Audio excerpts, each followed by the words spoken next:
الرجيم بسم الله الرحمن الرحيم الصلاة والسلام على أشرف المرسلين سيدنا محمد وعلى آله وصحبه أجمعين ونعوذ بالله من شرور أنفسنا ومن سيئات أعمالنا من يهدي الله فهو المهتد ومن يضلل فلن تجد له وليا مرشدا ونشهد أن لا إله إلا الله وحده لا شريك له ونشهد أن محمدا عبده وليه ورسوله. Chères sœurs, chers frères, assalamu alaikum wa rahmatullahi wa barakatuh. Je tiens au préalable à remercier les organisatrices et les organisateurs de cette rencontre pour cette initiative et surtout pour leur invitation. Alors, comme le temps est court, on va essayer d'être synthétique sur le thème qui m'a été proposé, donc le prophète alayhi salam, de la connaissance à l'engagement. Et j'aimerais introduire le sujet à partir d'une question, d'une interrogation qui est la suivante.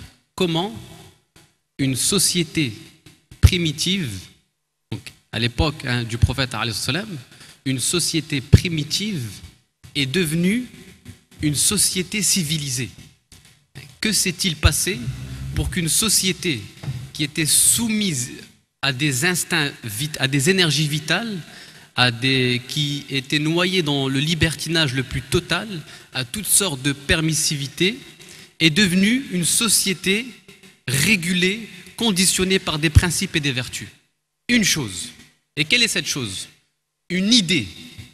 Une idée qui est venue saisir un illettré au cœur de l'obscurité, dans une grotte.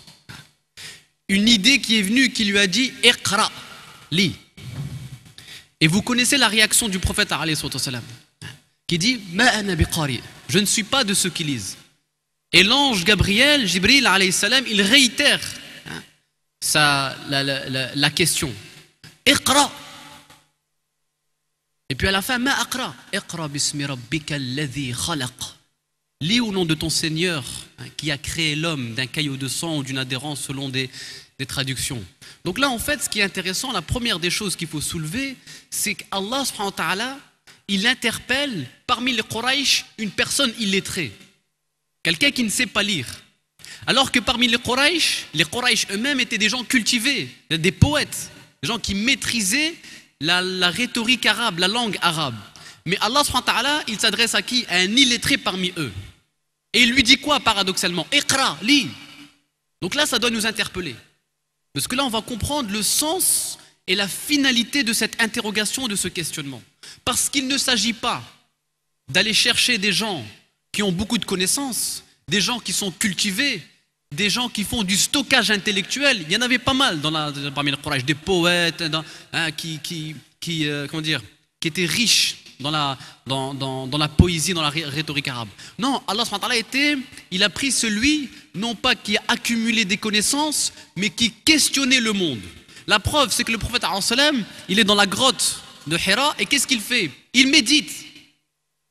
Il médite, il questionne, il interroge le monde, il interroge la création, il interroge la vie, les êtres humains. Il est dans un processus de questionnement et de réflexion. Et c'est en ce sens que le prophète alayhi salam, il va toucher cet illettré. Non pas parce que il ne touche pas un lettré du fait de ses connaissances et de son savoir, mais il va toucher un illettré parce qu'il a cette capacité à méditer, à réfléchir et à questionner. Et c'est ça le sens de la connaissance. Quand l'islam, le Coran et la sunna du prophète alayhi salam nous invitent à la recherche du savoir, ce n'est pas uniquement pour faire du stockage intellectuel, pour stocker des hadiths, des versets, des paroles des savants, etc., faire du stockage intellectuel. Ce n'est pas le but. Il y a une finalité dans tout ça. C'est que ce savoir, c'est un point de départ qui doit te permettre de questionner, de réfléchir, de développer des idées. Et l'idée, c'est vraiment ce qu'il y a de vital dans une société, dans une civilisation. Une civilisation qui vit sans idées, qui vit sans vraiment réflexion, philosophie au sens propre du terme, c'est une société qui va droit vers une impasse. C'est une société qui court à sa perte. Donc, c'est cette idée-là qui est venue dans la grotte de Hira et qui va transformer cette société primitive en une société civilisée. Et ça va être l'essor, le début d'une nouvelle civilisation. Donc, une idée, une lumière qui vient et qui saisit le prophète alayhi salam. Iqra, lis. Donc là, la question du savoir, la réflexion. Et regardez quand le prophète alayhi salam est dans un hadith, dans le Bukhari, il dit Man yuridullahu bihi khayran yufaqihu fi din. Quand Dieu veut du bien à une personne, yufaqihu, ici il emploie le terme de le fiqh. Et le fiqh, c'est le fahmul amiq, c'est la compréhension profonde. Il lui fait comprendre la religion. Il n'a pas employé le terme de connaissance, non, de compréhension. Parce que ce qui est demandé à un être humain, c'est de comprendre la vie, c'est de comprendre le monde, c'est de comprendre l'univers qui l'entoure, non pas uniquement de connaître. Non pas uniquement de connaître. Et l'une des choses, entendez bien, l'une des choses qui traduit la décadence d'une société, d'une communauté ou d'une civilisation, c'est qu'on passe de la réflexion à la connaissance. Qu'est-ce que ça veut dire? C'est-à-dire que maintenant on est dans une situation où on aime exposer des connaissances plutôt que d'imposer la réflexion. On aime exposer. Il y a des personnes qui vont citer des hadiths, qala Rasulullah, et puis ils passent une demi-heure à citer la chaîne de transmission, etc. Mais à un moment donné, ils disent attends, stop. C'est bien beau tout ça. Mais quelle réflexion, quelle analyse, quelle sagesse, hikmah, tu tires de tout ça? Parce que le but de ça, c'est de me faire réfléchir, c'est de m'inviter à questionner. D'ailleurs, le Coran al-Karim, une grande partie du Coran est une réponse à des questions des compagnons du prophète sallam, qui venaient questionner le prophète. Yas'alunaka 'anil anfal, qul yas'alunaka 'anil ruh, yas'alunaka 'anil mahit, toujours yas'alunaka wa idha sa'alaka 'ibadi 'anni, toujours ce, et quand ils te questionnent, des compagnons qui venaient qui questionnaient. Donc le Coran en partie est le fruit du questionnement et des interrogations des compagnons. Et ça c'est important. Très très important, c'est qu'on doit développer au sein même de la communauté musulmane cette capacité à réfléchir et à penser et à développer des réflexions. Et pas uniquement accumuler des connaissances, pas uniquement aller dans faire du stockage comme je le disais au préalable. Ça c'est très très important. Donc, cette capacité à questionner, donner un sens aux choses, donner un sens à notre savoir. Prenez le verset dans Surat Al-Imran. Allah subhanahu wa ta'ala, il dit dans le verset, vous connaissez tous ce verset qui a fait pleurer le prophète alayhi salam, et qui a dit malheur à celui qui l'entend et qui ne le médite pas.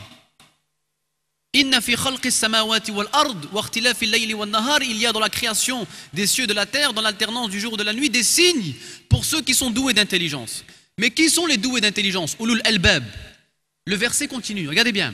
الذين يذكرون الله قيما وقعودا وعلى جنوبهم ويتفكرون في خلق السماوات والأرض. C'est-à-dire que sont ceux qui prient, qui invoquent Allah subhanahu wa ta'ala debout, sur le côté, assis, etc. Et puis ويتفكرون هناك الفكر ويتفكرون, et qui méditent, qui questionnent les cieux et la terre. Et vous savez ce qu'ils disent à la fin, ceux qui se questionnent? ربنا ما خلقت هذا باطلا. Tu n'as pas créé ceci en vain. Regardez, pour quelle raison? Ici le questionnement, pour essayer de donner un sens à ta vie. C'est-à-dire, ce que tu as fait, il y a une finalité, il y a un sens, il y a une orientation. Donc, l'idée, la réflexion a pour but de donner un sens à ta vie, au monde, à la nature, à ta vie sociale, politique, etc. Il y a une finalité. Et c'est ça, c'est-à-dire que nous, certaines personnes se sont arrêtées à ce qu'on appelle al-zawahir, à l'apparence des choses et des textes, et ils ont négligé al-maqasid. Et c'est en ce sens que des savants, il y a plusieurs siècles, vont s'attacher à développer une science qui va permettre justement de donner un sens à la religion, de donner un sens à la vie, à l'existence de l'homme. Cette science qui est connue de maqasid al-sharia. Maqasid al-Sharia. Donc le premier qui a développé cette science, al-Juwayni, ensuite Abu Hamid al-Ghazali dans le Mustasfa, et puis al-Shatibi dans le Muwafaqat, et très récemment un savant tunisien, Tahar ibn Ashur aussi, un livre dans le Maqasid al-Sharia qui est aussi intéressant, où vraiment ils mettent en avant la finalité de la religion. Parce que c'est ça en fait la question, c'est d'essayer de donner un sens, une finalité, un objectif aux choses, à la vie et à nos relations humaines. Et qu'il ne s'agit pas uniquement de faire, encore une fois, d'accumuler, d'apprendre pour apprendre, de mémoriser pour mémoriser. Il faut donner un sens. Il faut vivre avec ce verset. Parce que ulul albab, ce sont ceux qui font du dhikr. Alladhina yadhkurun Allah, ils font dhikr. Wa yatafakkarun, et le fikr. Le dhikr ou le fikr. Les deux choses. Le cœur, l'intelligence. La raison qui pense, qui réfléchit, qui questionne, et qui interroge, et le cœur qui se souvient, qui rappelle. Le cœur qui invite les êtres humains à ne pas oublier l'essentiel, à ne pas oublier la lumière qui brille dans le cœur. Ça, c'est le plus important. Donc, on passe de la connaissance, la réflexion, questionner. Je voulais mettre l'accent là-dessus, vraiment questionner, interroger. Prenez le temps d'avoir l'esprit critique, avoir une rigueur intellectuelle, hein, la rigueur cartésienne, critique. Et pas comme ça, prendre tout à la lettre et être facilement, et je vais employer un terme fort, facilement endoctriné, facilement colonisable intellectuellement. Avec tout, on peut te coloniser n'importe comment, avec n'importe quelle idée. Mais si tu actives ta tête, ta raison, ton intelligence, tu manifestes une résistance à d'éventuelles colonisations. À d'éventuelles colonisations. Cette réflexion-là, ce questionnement, cette interrogation doit t'amener, elle a un but. C'est doit t'amener à t'investir et à rayonner dans ta société. Parce que la foi qui est dans ton cœur, elle est censée rayonner. C'est une lumière qui doit rayonner. C'est une lumière qui doit se manifester, qui doit toucher les gens qui sont autour de toi, qui doit toucher ton entourage, ta communauté, ta société. Al-ilm, mais aussi l'amal. Mais l'ilm qabla l'amal. Dans Sahih al-Bukhari, dans Kitab al-ilm, il y a bab, une porte qui s'appelle al-ilm qabla l'amal. La science avant l'action. Mais une fois qu'on a cette science, cette réflexion, on passe à l'action. L'action est le disciple de la réflexion. On passe à l'engagement. Parce que c'est ce qui caractérise la communauté musulmane. C'est sa capacité à s'engager et à transformer les choses, à réformer, sa capacité à contribuer. L'islam tient à faire de chaque musulman un sujet de son histoire. Un sujet de son histoire. Et qu'est-ce qui caractérise justement cette communauté musulmane? Le Coran le dit. Kuntum khayra ummatin ukhrijat linnas. Vous êtes la meilleure des communautés établies parmi les hommes. Pour quelle raison vous êtes la meilleure des communautés? Quelle est votre caractéristique? Quelle est votre singularité? Qu'est-ce qui fait de vous la meilleure des communautés? Ta'muruna bil ma'ruf. Vous ordonnez, vous faites la promotion du bien et vous condamnez le mal. C'est ça qui fait votre singularité. C'est que vous êtes une valeur ajoutée. Vous apportez des choses. Vous contribuez. Vous êtes acteur. Donc c'est ça, réfléchir pour agir. Réfléchir pour transformer, pour réformer. Pour changer le monde. Parce que dans la vie, écoutez bien, il y a ceux que le monde change et il y a ceux qui changent le monde. De quelle catégorie faites-vous partie? Soit c'est le monde qui vous change et qui a un impact sur vous, ou soit c'est vous qui changez le monde. Ou soit c'est vous qui avez un impact sur le monde. Donc c'est d'inverser la situation. Mais ça, encore une fois, ça demande de la réflexion. Ça demande non seulement de la réflexion, et la deuxième des choses, il y a trois choses. La deuxième des choses, ça demande une sensibilité. Quelle sensibilité? Ça veut dire que, donc réflexion, sensibilité, quelle sensibilité? Ça veut dire qu'il faut que je sois sensible aux affaires de la société, aux affaires de l'humanité, à ce qui touche le monde. Je dois être sensible à ça, sensible à l'actualité, à ce qui se passe autour de moi. Je dois avoir ce qu'on appelle de l'empathie intellectuelle. C'est-à-dire, j'essaie de comprendre le monde dans lequel je vis, que je sois sensible. C'est cette sensibilité-là qui va me pousser à agir. Cette empathie. Et Allah subhanahu wa ta'ala avait éduqué le prophète alayhi salam, avait alimenté en lui, dès le début de la révélation, le sens de l'empathie. Quand il lui dit dans le Coran, Alam yajidka yatiman fa'awa, wa wajadaka dalan fahada, wa wajadaka a'ilan fa'aghna, fa'amma al-yatima fala taqhar. Ne t'a-t-il pas trouvé orphelin, il t'a accueilli, ne t'a-t-il pas trouvé égaré et il t'a guidé? Alors, donc, regardez, le fa il est intéressant ici. Donc, l'orphelin ne le repousse pas. Le pauvre ne le repousse pas, etc. Donc en fait, il alimente en lui le sens de l'empathie. Comme tu as vécu ces situations dans le passé, tu l'as été dans le passé, alors comprends ceux qui le vivent dans le présent. Et essaye de changer les choses. Comprends. Ici, c'est-à-dire, il t'invite à comprendre. Il t'invite à faire preuve d'empathie, à être sensible. Parce que tant qu'on reste comme ça insensible à ce qui se passe autour de nous, vraiment, le monde est en train de changer. Il y a un bouleversement, il y a une mutation sur le plan national comme sur le plan international. Si vous avez un regard vraiment critique sur l'actualité, vous allez voir on est dans une phase transitoire. Et c'est dans cette phase-là, dans cette transition, que s'écrivent les grandes pages de l'histoire. Que s'écrivent les grandes pages de son histoire. Elle est où ta plume? Où est ton encre dans cette transition? Qu'est-ce que tu as fait pour changer les choses? Là, c'est le moment. C'est un moment décisif. Et on ne peut pas être insensible à ce qui se passe autour de nous quand on voit ce qui se passe non seulement ici en France, et puis sur la scène internationale, en Syrie, en Turquie en ce moment, etc. Donc c'est ça le musulman, il doit être sensible à ce qui se passe autour de lui. Il doit réfléchir, être sensible à ce qui se passe autour de lui et avoir, surtout, c'est la troisième des choses, comme le temps est limité, c'est pour ça que j'essaie d'être très synthétique et très bref, avoir surtout une lucidité spirituelle. Très important. Le cœur, il ne faut pas oublier le cœur. Parce que parfois on est tellement noyé dans notre militantisme, notre engagement, qu'on oublie l'essentiel, qu'on oublie Allah, qu'on oublie de parler de Dieu, de zikr, de Coran, de vraiment le cœur de l'islam, l'âme, al-ruh. Parler de ruh, très important. Parler de ce qui vous pousse vers Allah subhanahu wa ta'ala.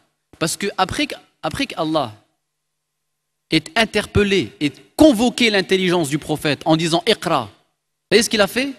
Il a interpellé son cœur par la suite, quelque temps après, en lui disant Ya ayyuhal muzammil, qumil layla illa qalila, nisfahu aw inqus minhu qalila, aw zid alayhi warattilil qur'ana tartila.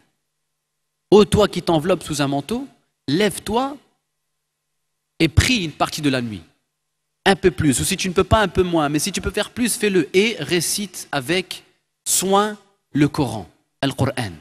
Là, il parle à son cœur. Ça veut dire qu'il lui a dit Iqra, il lui a dit Qum fa'anzir, lève-toi et avertis, mais il lui dit aussi attention, n'oublie pas, Qumil layla illa qalila, prie une partie de la nuit. Garde cette lucidité spirituelle, reste proche d'Allah subhanahu wa ta'ala, parce que c'est la source. Parce que c'est l'énergie, c'est là où tu vas puiser la force. La journée, tu vas être occupé.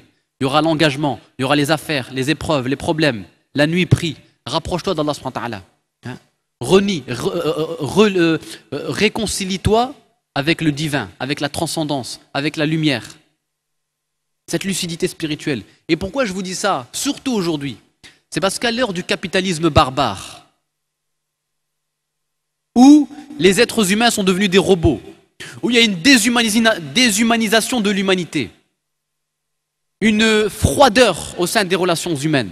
Il n'y a plus de chaleur, c'est l'individualisme, c'est la technique, c'est les machines, c'est les ordinateurs, etc. À un moment donné, on perd la chaleur humaine, on perd le souffle, et on va droit vers une sécheresse spirituelle.